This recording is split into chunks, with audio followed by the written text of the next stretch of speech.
Alright, ladies and gents, welcome back to another Asian robot video.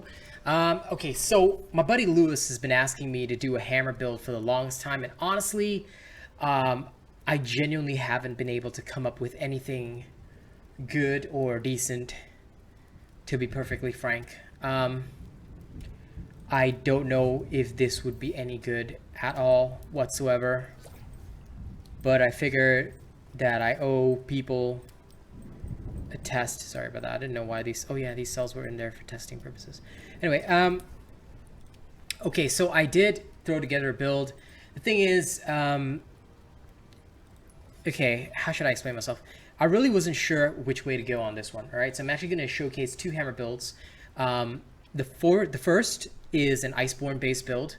This is if you just want to stack the speed and you think you can do well without the Cascade and the Agorist and the shields and all that. Okay, so the first build starts off with Magma Quake. That's Torgadoro's hammer, Berserker Cell, Predator Cell, Mighty Landbreaker to up your damage even more, Weighted Crown. No matter where you are, you're doing full stagger damage. All right, this is so fucking useful, so you can just keep swinging no matter what.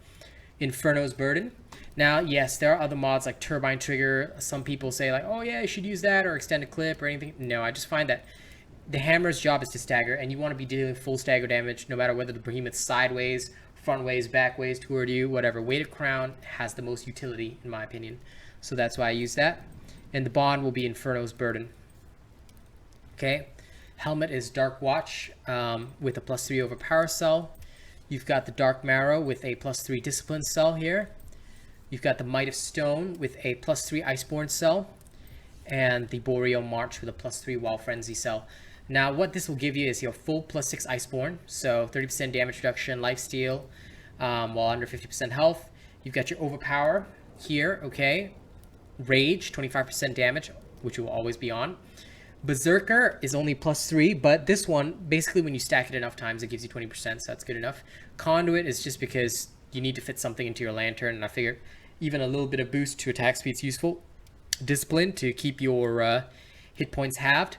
Fortress is a filler cell because I do not want to go down the road of toughness with this one. Instead, I felt that having a health buffer is more useful, and it has been quite useful. Predator, because quite frankly you should be dodging like hell with this build, and Wild Frenzy. Now the reason why I didn't go full Berserker or full Predator is because you will take a hit occasionally. The hammer is slow. The hammer is fucking slow. Now as for the Slayer's Path, please make sure you're taking the past faction, because with the hammer you do not attack fast enough to do well with the future faction.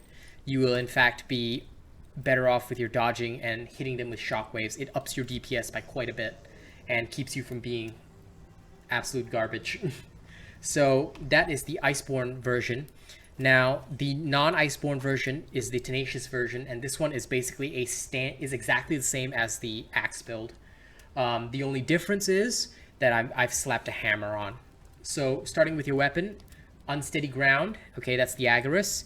Cunning Cell, Tenacious Cell, Mighty Landbreaker for up to 35% damage based on ammo quality. Weighted Crown, Skarn's Vengeance.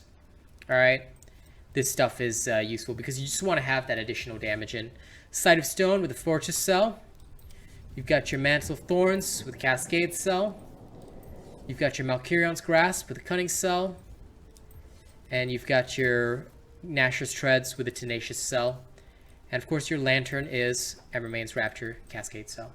What this gives you is +6 Cascade, +6 Cunning, +6 Predator, +6 Tenacious, +6 Toughness, +3 Fortress, +3 Knockout King. The Knockout King, of course, comes from the Skarn's Vengeance.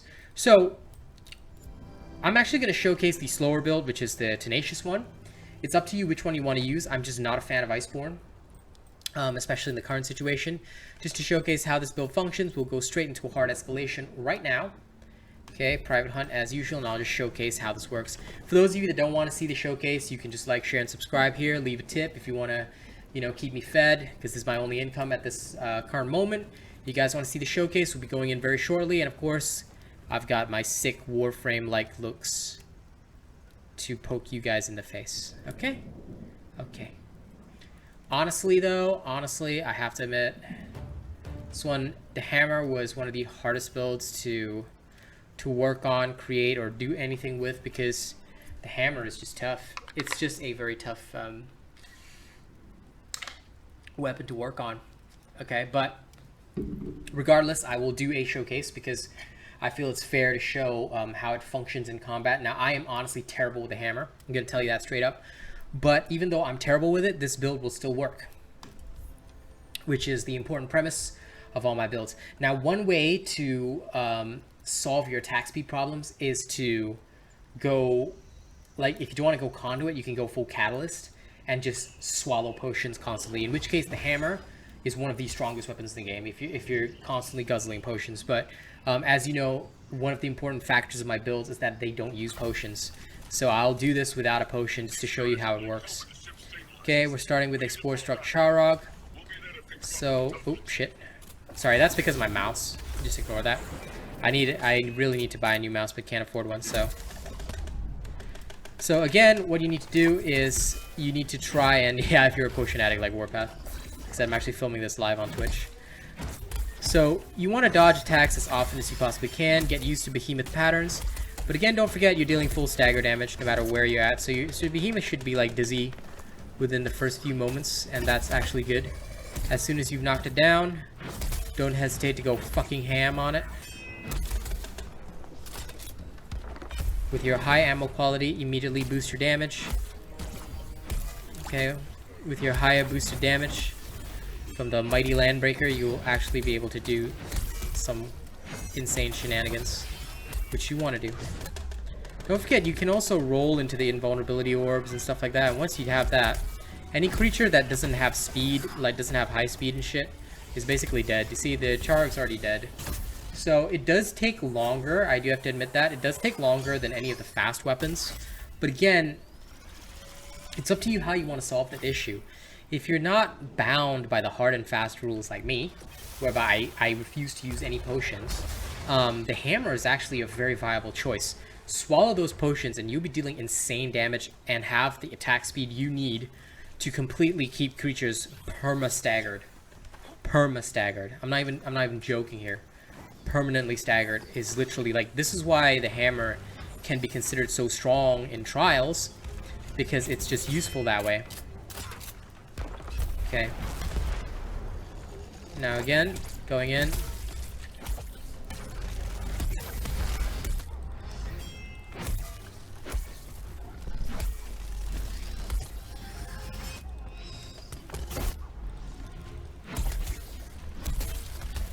Don't forget to prime attacks, but just remember that if you got a shitty mouse like mine, that somehow doesn't register button presses, you can still do well. Okay, so don't worry about it. Just remember that in the 2 behemoth case, don't fucking panic. Alright, you're a hammer user. You'll dish out incredible amounts of damage, and you've got invulnerability that comes to you.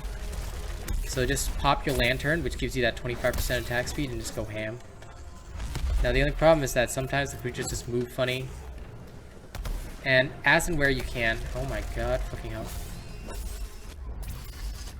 Anyone want to buy me a new mouse? You probably get better builds. But anyway, like I said, all these builds function even if you're playing badly, so don't sweat it too much. Like me, I just dodge, unleash that. The thing's almost dead anyway. And like I said, you heal back almost anything, so don't even sweat it.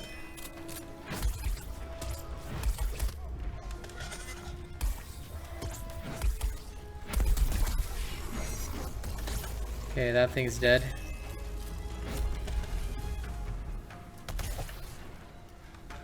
Anytime I see my bonuses disappearing, I do not hesitate to just do that and add in a little more power.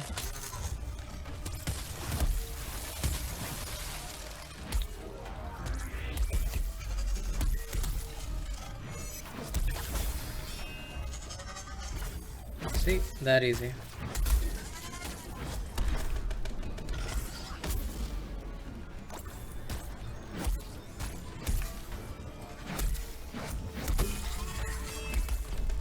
Remember, once again, you're dishing out full stagger damage.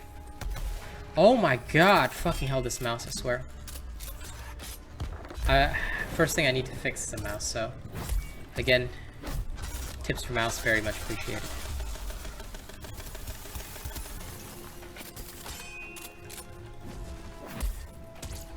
But yes, frustration aside, you can see that it is slower than any of the other weapons I've demonstrated, especially like the sword and other stuff, but it still will get you through content. So it's up to you how you want to handle that. Again, Iceborn is totally a viable option.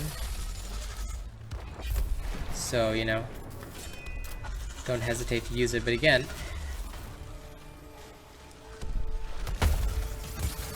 it does come down to what... Oh, it's dead. It does come down to what you intend for yourself as a hammer user. Alright? If you want to hit hard, you can. If you want to... Like, right now, I do have to admit, the faster weapons have kind of taken over. And that's because the pass pathway, which is based on dodging, doesn't also fit well with the slower weapons. And that's because sometimes the dodge window and opportunities are very, very long, or you can't cancel fast enough, so that can be a problem. But anyway, thank you so much for watching this showcase. Don't forget to leave a tip. You want to help feed me or help me get a new mouse, alright? That would be very, very much appreciated, so I don't have to deal with the shenanigans.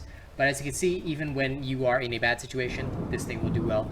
Don't forget to like, share, and subscribe as well, and I'll see you all on the next one.